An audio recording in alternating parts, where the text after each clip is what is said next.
નમસ્કાર દર્શક મિત્રો, ધી લોકસત્તા શોમાં આપણું સ્વાગત છે. ભારતને દેવભૂમિ કહેવામાં આવે છે કારણ કે અહીંયા અનેકો મંદિરો આવેલા છે જેની પોતપોતાની આગવી પરંપરા, રીત રિવાજો છે. ભારતમાં આવા જ અનેક મંદિરોમાંનું એક છે દક્ષિણ ભારતનું સબરીમાલા મંદિર. સબરીમાલા મંદિર આ ભારતના ખ્યાતનામ મંદિરોમાંનું એક છે. આ મંદિરનું મહત્વ ભારતમાં જ નહીં પરંતુ સમગ્ર વિશ્વમાં છે. આ મંદિરમાં ભગવાન અયપ્પાની પૂજા થાય છે, પરંતુ કેરળના સબરીમાલા મંદિરની મુલાકાત દર વર્ષે લાખો શ્રદ્ધાળુઓ લેતા હોય છે. અને આ મંદિરમાં જે કથિત ચોરીના સમાચારો સામે આવ્યા છે તેને લઈને ભક્તો આશ્ચર્યચકિત થઈ ગયા હતા. જી હા, કથિત સોનાની ચોરી કૌભાંડના કારણે સમગ્ર રાજ્યને જ નહીં પરંતુ સમગ્ર વિશ્વને પણ હચમચાવી નાખ્યું છે. જોકે એવા અહેવાલો સામે આવ્યા છે કે કેરળ હાઈકોર્ટે એક ખાસ તપાસની ટીમ એટલે કે SITની રચના કરી છે. પોલીસે સોનું ગાયબ થવાના બાબતે તપાસ શરૂ કરી હતી અને ભૂતપૂર્વ સહાયક મંદિરના પૂજારી સહિત 3 લોકોની ધરપકડ કરવામાં આવી છે. તપાસ પર નજર રાખી રહેલા 2 ન્યાયમૂર્તિઓની ખંડપીઠે સપ્ટેમ્બરથી આ કેસની નિયમિત સુનાવણી પણ કરી હતી. હવે આપણે જાણીશું કે સબરીમાલા મંદિરમાંથી શું શું ચોરાયું છે. તો અહેવાલ એવા સામે આવી રહ્યા છે કે હાલનો તો જે વિવાદ છે તે મુખ્ય દેવતા બિરાજમાન છે તે ગર્ભગૃહની બહારની દ્વારપાળની જે 2 મૂર્તિઓ હતી તેમની આસપાસ કેન્દ્રિત છે. આ વાત 1998 થી 99માં શરૂ થાય છે, જ્યારે અબજોપતિ ઉદ્યોગપતિ વિજય માલ્યાએ 30.291 જેટલો કિલોગ્રામ સોનું દાન કર્યું હતું, જેનો ઉપયોગ મંદિરની મૂર્તિઓ, સ્તંભો, દરવાજાના કમાનો અને ભગવાન અયપ્પાની કથા પેનલોની પૂજા કરવા માટે કરવામાં આવ્યો હતો. ત્રાવણકોર દેવસ્વમ બોર્ડ TDB મંદિરનું સંચાલન કરે છે અને તેની દેખરેખ હેઠળ આ સોનું મંદિરને શણગારે છે. પરંતુ હવે કેરળ હાઈકોર્ટે એવું જાહેર કર્યું છે કે આ સોનાનો મોટો ભાગ એટલે કે આશરે 4.54 કિલોગ્રામ ગુમ થઈ ગયો છે, જેને સોનાની ચોરી અને લૂંટ કહેવામાં આવી રહ્યું છે. મંદિરના પગથિયા અને દરવાજાની ફ્રેમમાંથી પણ ચોરી થયા હોવાનું ખાસ તપાસ બહાર આવ્યું છે. વર્ષ 1919 પછી આશરે 4.54 કિલો સોનું ગાયબ થઈ ગયું હોવાનું અદાલતે જણાવ્યું હતું.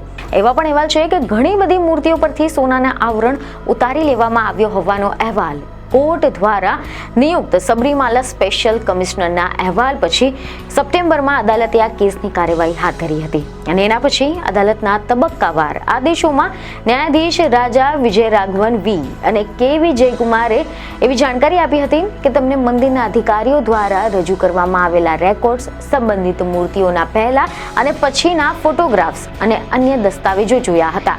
અને આ દસ્તાવેજોની ખાસ તપાસ ટીમે ભગવાન અયપ્પાની પવિત્ર કિંમતી વસ્તુઓની ચોરી સાથે સંકળાયેલા અસાધારણ કેસમાં એકઠા કર્યા છે, જેને લઈને ન્યાયાધીશોએ જણાવ્યું હતું કે તેમને મંદિરના અધિકારીઓને મૂર્તિના સમારકામ સંબંધિત તમામ ફાઇલ્સ તેમજ રેકોર્ડ રજૂ કરવાનો આદેશ આપ્યો.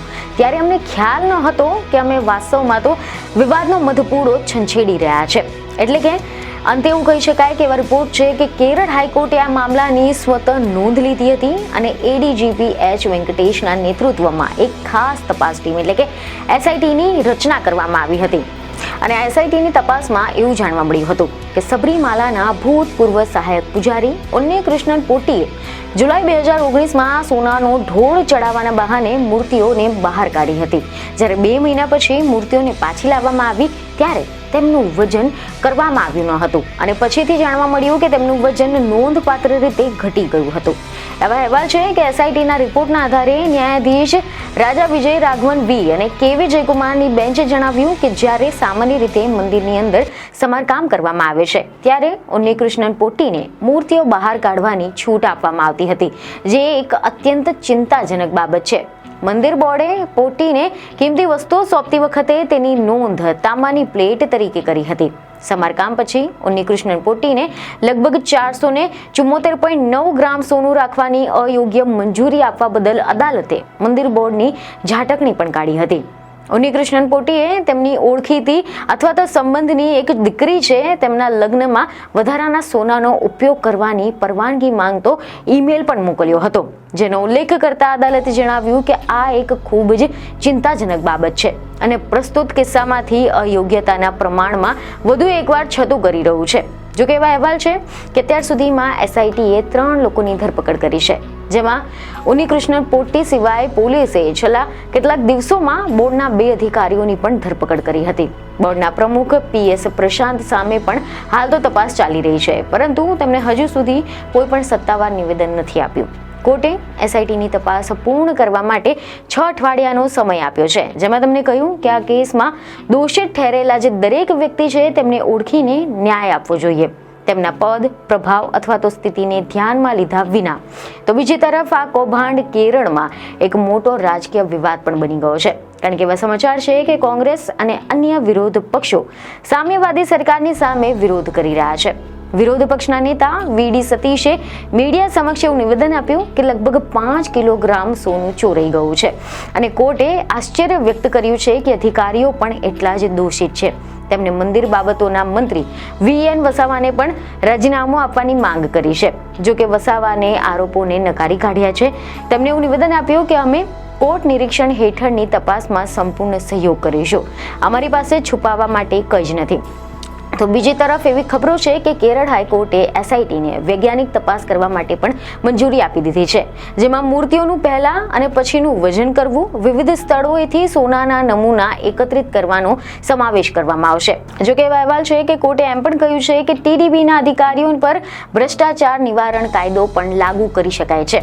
આમ જોવા જઈએ તો કેરળના લીલાછમ પર્વતોમાં વસેલું સબરીમાલા મંદિર ભગવાન અયપ્પાના ભક્તો માટે એક પવિત્ર મંદિર છે.